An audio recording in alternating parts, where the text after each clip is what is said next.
Dear students, this is Praveen Kumar Agarwal from Management Department. Welcomes you in my today's lecture of Business Organization. In today's lecture, we will discuss upon the concept of advantages of cooperative enterprises. जैसा कि previous lectures में हमने discuss किया था कि cooperative enterprises क्या होती हैं, इनके बेसिक फीचर्स और बेसिक प्रिंसिपल्स क्या है। इसी टॉपिक को आगे बढ़ाते हुए आज हम डिस्कस करेंगे कि किसी भी कोऑपरेटिव एंटरप्राइज को एस्टेब्लिश करने के क्या क्या एडवांटेजेस होते हैं। अगर मैं किसी भी कोऑपरेटिव फॉर्म ऑफ बिजनेस की बात करूं तो ये किसी भी ऑर्गेनाइजेशन के कंपैरिजन में सेवरल एडवांटेजेस प्रोवाइड करती है। जिन पर्टिकुलर प्रिंसिपल्स पर ये वर्क करती है उसके बेसिस पर ये अपने मेंबर्स को मैक्सिमम सर्विसेज प्रोवाइड करती है, क्योंकि इसका जो मेन कॉन्सेप्ट है वो प्रॉफिट अर्निंग नहीं होता है। इसका मेन पर्पज है अपने मेंबर्स को प्रॉपर सर्विस प्रोवाइड करना, और इसी पर्टिकुलर मोटो को ध्यान में रखते हुए कोऑपरेटिव एंटरप्राइजेस अपने वर्किंग को आगे बढ़ाती हैं। तो क्या क्या है इसके मेन एडवांटेजेस, इसको हम पॉइंट वाइज स्टडी करते हैं। The first point is easy to form. अगर हम कोऑपरेटिव एंटरप्राइजेस के फॉर्म करने के बारे में बात करें तो इसको फॉर्म करना बहुत आसान होता है in comparison to joint stock company. लेकिन प्रोप्राइटरशिप और पार्टनरशिप के कंपैरिजन में इसका जो फॉर्मेशन होता है थोड़ा टिपिकल होता है, लेकिन जॉइंट स्टॉक कंपनी के कंपैरिजन में इसका फॉर्मेशन आसान होता है। इसमें हमें डिफरेंट टाइप की लीगल फॉर्मेलिटीज को भी कंप्लीट करना पड़ता है, लेकिन ये उतनी ज़्यादा नहीं होती हैं जितनी हमें जॉइंट स्टॉक कंपनी के केस में फॉलो करनी पड़ती हैं। और हम इन जॉइंट स्टॉक कंपनीज के कंपैरिजन में कोऑपरेटिव एंटरप्राइजेस को इजी वे में फॉर्म कर सकते हैं। Okay, now come to the second point, that is open membership. The cooperatives just work on the principle of open membership. ये जो एंटरप्राइजेस हैं ये ओपन मेंबरशिप के प्रिंसिपल पर वर्क करती हैं। एनी ऑफ द पर्सन, चाहे वो सोसाइटी के किसी भी सेक्शन से बिलोंग करता हो, लोअर सेक्शन से, मिडिल सेक्शन से, अपर सेक्शन से, any of the person can join the membership of cooperative enterprises and take the advantage of such form of organization. यहां कोई रेस्ट्रिक्शन नहीं होता है कि कुछ ही पर्सन्स को इन्वॉल्व किया जा सकता है। मिनिमम नंबर ऑफ मेंबर्स यहाँ 10 जरूर होते हैं, लेकिन मैक्सिमम की कोई भी लिमिट नहीं होती है। तो इसका मतलब कोई भी इस पर्टिकुलर टाइप की एंटरप्राइज को ज्वाइन कर सकता है और जब चाहे वो इसको ज्वाइन कर सकता है। ये ओपन मेंबरशिप के कॉन्सेप्ट पर वर्क करती है। Okay, now come to the third advantage, that is democratic management. Cooperative enterprises में जितनी भी एक्टिविटीज को परफॉर्म किया जाता है उनको डेमोक्रेटिक पैटर्न के बेसिस पर फॉलो किया जाता है। The management of cooperative society is done in a democratic वे। ये रियल वे में फॉलो किया जाता है, ऐसा नहीं केवल थ्योरी में इसको फॉलो किया जा रहा है। रियल साइंस में डेमोक्रेटिक पैटर्न को कोऑपरेटिव एंटरप्राइजेस में फॉलो किया जाता है। जितने भी मेंबर्स हैं ग्रुप के अंदर, हर किसी के पास अपना वोटिंग राइट होता है और उस वोटिंग राइट के बेसिस पर वो कोऑपरेटिव एंटरप्राइज के मैनेजमेंट में अपनी प्रेजेंस अवेलेबल करा सकता है और अपनी आवाज रख सकता है अगर कोई भी डिसीजन फॉलो किया जाता है उस केस में, क्योंकि ये डेमोक्रेटिक पैटर्न पर वर्क करती है। Clear? Come to the next one, that is the limited liability. Cooperative enterprise को ज्वाइन करने वाले मेंबर्स की लायबिलिटी लिमिटेड होती है, जैसा कि जॉइंट स्टॉक कंपनी में होती है, जब तक कि उसको अनलिमिटेड में कन्वर्ट ना कर दिया जाए और सारे मेंबर्स की उसके अंदर कंसेंट ना हो, तब तक जो कोऑपरेटिव एंटरप्राइजेस है उसमें मेंबर्स की लायबिलिटी लिमिटेड होती है, और वो वहां तक होती है जहां तक उन्होंने कैपिटल को कंट्रीब्यूट किया है। It means that the members liability remains limited to the extent of capital contributed by him.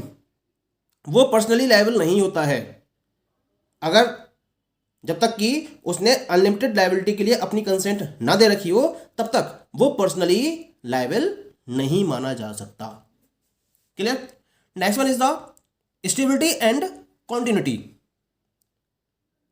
ये भी क्या करती है ना, अगर हम कोऑपरेटिव सोसाइटी की बात करें तो cooperative society has a fairly stable life and continues to exist for a longer period, just like joint stock company. जैसे जॉइंट स्टॉक कंपनी के जो ऑपरेशंस होते हैं वो स्टेबल होते हैं, उसकी लाइफ स्टेबल होती है और वो लॉन्गर पीरियड ऑफ टाइम तक कंटिन्यू करती है। ऐसे ही कोऑपरेटिव सोसाइटी भी लॉन्गर पीरियड ऑफ टाइम तक कंटिन्यू करती है। ये कभी भी ना तो डेथ की तरफ मूव होती है, ना कभी इंसॉल्वेंट होती है, ना ही कभी ल्यूनेंसी की तरफ मूव होती है, ना ही कभी परमानेंट इनकैपेबल होती है। ये किसी भी पर्टिकुलर केस को फॉलो नहीं करती है और लॉन्ग पीरियड ऑफ टाइम तक अपनी एग्जिस्टेंस को बनाए रखती है। इसमें क्या होता है, जो उसके मेंबर्स हैं वो आ सकते हैं, वो जा सकते हैं, मेंबर्स की डेथ हो सकती है, मेंबर्स कोऑपरेटिव सोसाइटी को छोड़ सकते हैं, नए नए मेंबर्स कोऑपरेटिव सोसाइटी को ज्वाइन कर सकते हैं, लेकिन कोऑपरेटिव सोसाइटी के operations as it is continue रहते हैं और ये लॉन्गर पीरियड ऑफ टाइम तक एग्जिस्ट करती है। पॉइंट इसके लिए। Next one is the economic operation. All the operations carried on by a cooperative society turns out to be quite economical. यहाँ इकोनॉमिकल वे में डिफरेंट ऑपरेशंस को परफॉर्म किया जाता है। क्यों?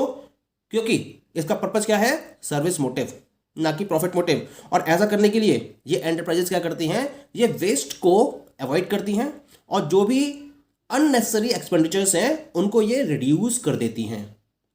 यानी जिन एक्सपेंडिचर्स को इनकर करने की रिक्वायरमेंट नहीं है उन एक्सपेंडिचर्स को ये रिड्यूस करते हुए अपने ऑपरेशंस को कंटिन्यू करती हैं। और इस तरह से इनका मेन पर्पस क्या होता है, कम से कम कॉस्ट में सर्विस को प्रोवाइड कराना, प्रोडक्ट्स को प्रोवाइड कराना। ये मिडिल मैन के एक्सपेंडिचर को भी एलिमिनेट करती हैं। जितनी भी वॉलंटरी सर्विसेज हैं उनको ये मेंबर्स के थ्रू प्रोवाइड कराना चाहती हैं। ये लोअर सैलरी में सर्विस को प्रोवाइड कराने के लिए एफर्ट्स करती हैं। ठीक है, क्यों? क्योंकि इनका पर्पस क्या है, कॉस्ट को किसी तरीके से कंट्रोल करना और कॉस्ट को रिड्यूस करना। क्योंकि जितनी कॉस्ट को ये कंट्रोल करने में और रिड्यूस करने में कैपेबल हो जाएंगे उतने ही कम प्राइस में ये अपने मेंबर्स को प्रोडक्ट की अवेलेबिलिटी करा पाएंगे, वो भी बेटर क्वालिटी के साथ में। क्लियर? तो यानी कि इनके ऑपरेशंस क्या है, they are having their economic operations. Next one is the cheaper and better commodities. क्योंकि हम अभी बात कर रहे थे इकोनॉमिक ऑपरेशंस की, तो इकोनॉमिक ऑपरेशंस के परफॉर्मेंस की वजह से ये कम कॉस्ट में गुड्स को प्रोड्यूस करने में कैपेबल होते हैं। और इसके साथ साथ ये क्या ध्यान रखते हैं, ये क्वालिटी पर बहुत फोकस करते हैं। और इनका पर्पज होता है कि किसी तरीके से कम रेट में बेटर क्वालिटी के प्रोडक्ट्स को इनके मेंबर्स को अवेलेबल कराया जा सके, जिससे कि इसके मेंबर्स का स्टैंडर्ड ऑफ लिविंग रेज हो सके और जो पूरी कम्युनिटी है वो एक साथ यूनाइटेड वे में सोसाइटी में स्टैंड अप पोजीशन में आ सके। ये इनका मेन पर्पज होता है। ठीक है, नेक्स्ट पॉइंट की बात करते हैं। The next point is the privileges.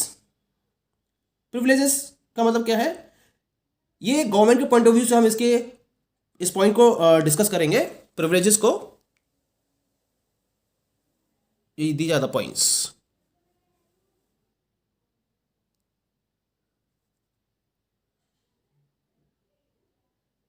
The point is privileges.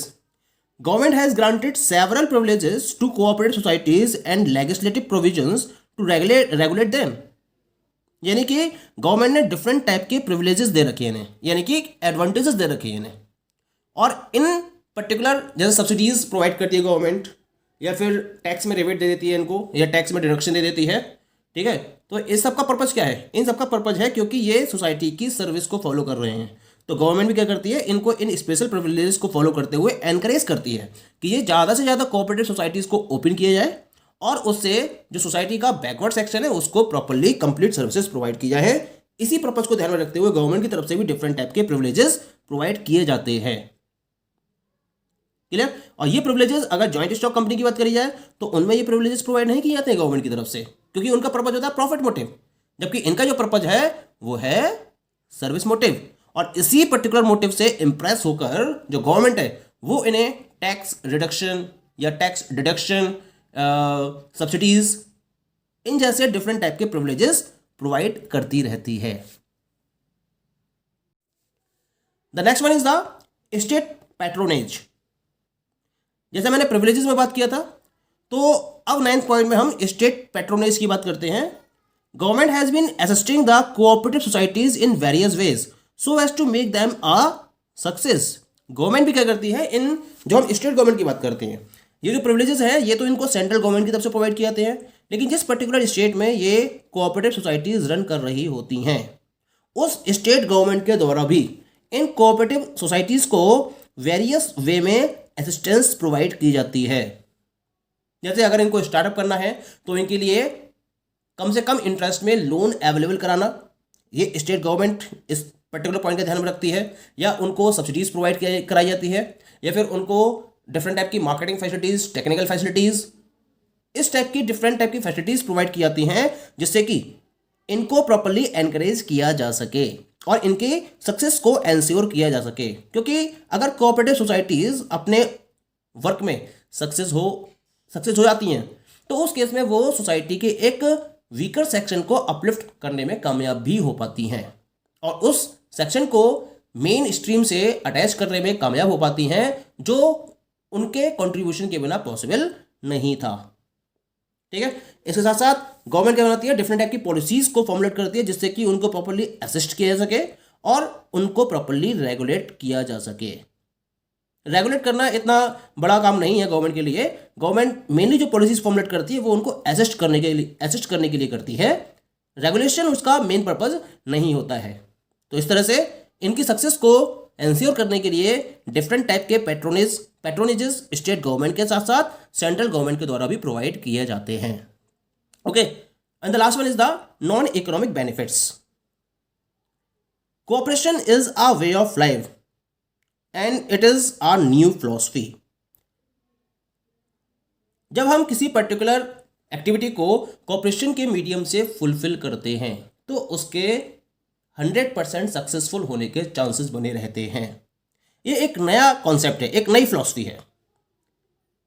इसके हेल्प से हम मेंबर्स को एक साथ रहने के लिए एजुकेट कर सकते हैं, हम उनको थ्रिफ्ट के बारे में पढ़ा सकते हैं, उनको मोरल वैल्यूज़ के बारे में पढ़ा सकते हैं, सेल्फ डिपेंडेंस के बारे में पढ़ा सकते हैं, सेल्फ गवर्नेंस के बारे में बता सकते हैं। उनको इस पर्टिकुलर कॉन्सेप्ट को यूज़ करते हुए उन्हें बता सकते हैं कि एक साथ ज्वाइन करके वो अपने आप को किस तरह से मेन स्ट्रीम से जोड़ सकते हैं। कुल मिला के अगर कोऑपरेशन है तो लाइफ को या लाइफ के स्टैंडर्ड को रेस करना बहुत आसान हो जाता है और लाइफ को प्रॉपरली पास करना ये भी बहुत ज़्यादा आसान हो जाता है।